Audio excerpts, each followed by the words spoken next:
Now there's only one question, and that is to prove that the communist regime is directly controlled by the American Jacob Schiff and London Rothschild masterminds of the Great Conspiracy.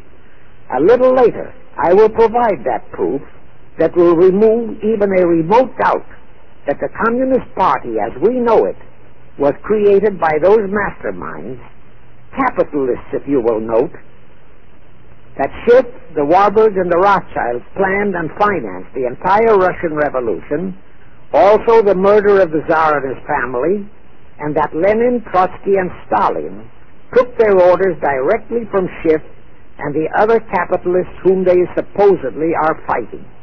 Now can you see why the vile Earl Warren and his equally vile co-Supreme Court justices issued that infamous and treasonous desegregation decision in 1954? It was to aid and abet the plot of the Illuminati conspirators to create tension and strife between Negroes and whites. Can you see why the same Earl Warren issued his decision prohibiting Christian prayers and Christmas carols in our schools? It was done to destroy Christianity. Can you see why Eisenhower, despite all the rigid constitutional prohibitions, sent federal troops into a southern state to enforce the desegregation decision? Why Kennedy did likewise? And can you see why Johnson and 66 senators, despite the protests of 90% of the American people, voted for the Consular Treaty, which opens our entire country to Russian spies and saboteurs? All those 66 senators are 20th century Benedict Arnolds. It is up to you and you, all of the American people, to force Congress, our elected servants, to haul in those American traitors for impeachments, and that when proven guilty, they all be given the punishment prescribed for traitors who aid and abet our enemies. And that includes the forcing of rigid investigations by Congress of the CFR and all their fronts, such as the ADL, the NAACP, SNCC, and such Illuminati tools as Martin Lucifer King. Such investigations will completely unmask all the leaders in Washington and the Illuminati and all their affiliations and affiliates as traitors carrying out the Illuminati plot. It will completely unmask the United Nations as the intended crux of the entire plot and force Congress to take the U.S. out of the UN and hurl the UN out of the U.S. In fact, it will destroy the UN and the entire plot. Before I close this phase, I wish to reiterate and stress one vital point, which I urge you to never forget if you wish to save our country for your children and their children. Here is the point. Every unconstitutional and unlawful act committed by Woodrow Wilson, by Franklin Roosevelt, by Truman, Eisenhower, and Kennedy, and are now being committed by Johnson, is exactly in line with the Illuminati conspirators' centuries-old plot outlined by Weishaupt and Albert Pike.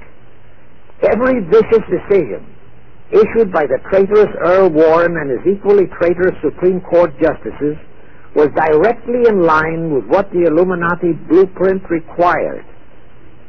That all the treason committed by our State Department under Rusk and earlier by John Foster Dulles and Marshall, also all the treason committed by McNamara and his predecessors, is directly in line with that same Illuminati blueprint for the takeover of the world. Also the amazing treason by various members of our Congress, especially by the 66 senators who signed for the Consular Treaty, has been committed on orders from the Illuminati. Now I will go back to Jacob Schiff's entrapment of our money system and the treasonous actions that followed. It will also reveal the Schiff-Rothschild control of not only Karl Marx, but of Lenin, Trotsky, and Stalin, who created the revolution in Russia and set up the Communist Party. It was in 1908 that Schiff decided the time had come for his seizure of our money system. His chief lieutenants in that seizure were Colonel Edward Mandel House, whose entire career was that of chief executive and courier for Schiff, as I shall show, Bernard Baruch, and Herbert Lehman. In the fall of that year, they assembled in secret conclave at the Jekyll Island Hunt Club, owned by J.P. Morgan at Jekyll Island, Georgia.